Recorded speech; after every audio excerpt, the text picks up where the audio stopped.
There was a young girl from a small little town. She was fearless, full of life, and she rarely frowned.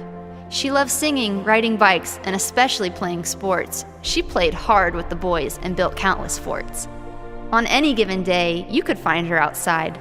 This was the place where she truly thrived. When she turned 13, there was a girl in her class who started leading her down quite a different path. This classmate's mother was desperate to be cool. She'd let them drink in her basement. Oh, what a fool. A precious child that once lived with no fear took a turn for the worst in these teenage years. She was violated by some friends, so they claim. They performed the shameful act and she carried all the shame. She started drinking more and spiraling fast. She couldn't silence a voice that said she was trash. She was good at volleyball and had been offered a full ride. Her heart was set on a big school, and in that she'd take pride. But at the end of the day, the school that she chose was a small one, the one where she partied the most. God has a sense of humor, and here's how I know why. She signed 4 years at a Christian college in a county that was dry. Forever getting in trouble and always sneaking out, she didn't get the Christian thing and had a lot of doubt. Church and youth groups were always mandatory. She had no idea this would all be part of her story. She kept drinking more than ever and seeking attention from guys. She fell for the devil's schemes and believed all of his lies. She moved to New York after college to get a brand new start. The nightlife and the party scene once again stole her heart. Stuck in the same old cycle of drinking and hooking up, having no idea Jesus was dying to fill her cup. One night she went to dinner with her boss twice her age, woke up naked in his bed and her heart full of rage. She knew this wouldn't happen if sober she would stay, but alcohol was what made the insecurities go away. She went on a trip from New York to LA, convinced her brother this was the next place to run away. She was always on the run, but see, God runs much faster. Their first friend in LA, turns out he was a pastor. For 6 years he would say, "I'm going to church, you want to go?" For 6 years she would say, "Me? Go to church? Oh no."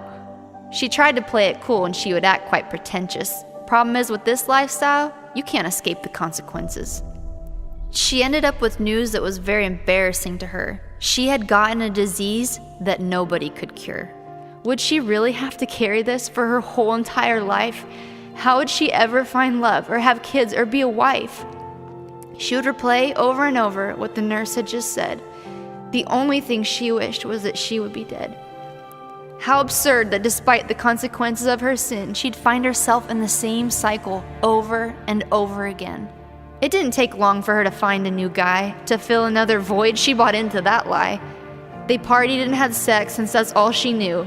She ended up pregnant and she didn't know what to do. She had a baby inside her that she thought she must abort. Only cared about herself. Now life was cut short. She carried on through life drinking more, believe it or not, night after night, shot after shot. She started modeling and having success. She got more attention the sexier she'd dress. Her pictures were on billboards and her face was on TV, but she was just so far from being free. She'd party in famous people's homes and even on their yachts. A broken and empty girl in beautiful exotic spots. Facebook friends would message and say how jealous they were, that her lifestyle was so glamorous and they wanted to be her. Why anyone would want that, she hadn't a clue. She would think to herself, if they only knew. She got engaged, had nice things, and tried whatever drugs she was dealt. All this to try and numb the emptiness she felt. One night she decided her life should just end. Thank God for her brother, her very best friend. He invited her to church. He finally told that pastor yes. She said, "Me? Go to church? I've got nothing to lose, I guess." From the minute she walked through those 2 double doors, she felt something different, something she hadn't before. The first 6 months in church, all she did was cry as she came to know a love that actually satisfied. As she began to heal and she began to change, her fiancé was simply not on the same page. She met the pastor and his wife. Their love was like fire. It was pure, it was selfless, and his wife was all he desired. As she sat with these two, they began to build her faith. They said when it comes to sex, it'd be wise to wait. She started thinking about her decisions. Wait, what was that? Could it be that her conscience was starting to come back? With all her might, she couldn't shake the conviction. She wanted God's best, so she had to listen. She moved out of his lovely condo, such a tough decision to make. She knew sin separates, and it was her relationship with Jesus that was at stake. She went on a church retreat and threw her hands in the air. Everyone was in worship, and the Holy Spirit was there. She begged God to take these feelings away. She wasn't strong enough to end it, so all she could do was pray. The very next week, she went to church and was single. She was there to worship and not to mingle. She caught the worship leader's eye. He liked what he saw. He loved how she worshiped, and he was in awe. They became great friends and took things slow. Bible studies and comedy nights are places they'd go. This new guy was different. His goal was not to flatter. His kindness was authentic and made her feel like she mattered. Do you remember how this girl was when the story first begun? Well, that's how he made her feel, as she was having sober fun. He didn't drink or use drugs. Waiting till marriage to have sex? In that moment, she thanked God her fiancé was now her ex. See, she had to give it all up first, so God could give her more, and it was endless gifts that he began to pour. But her past was haunting her, and she couldn't get over her pride. There was so much from him that she wanted to hide. One night they were sitting in a restaurant parking lot. She started to remember something she had long forgot.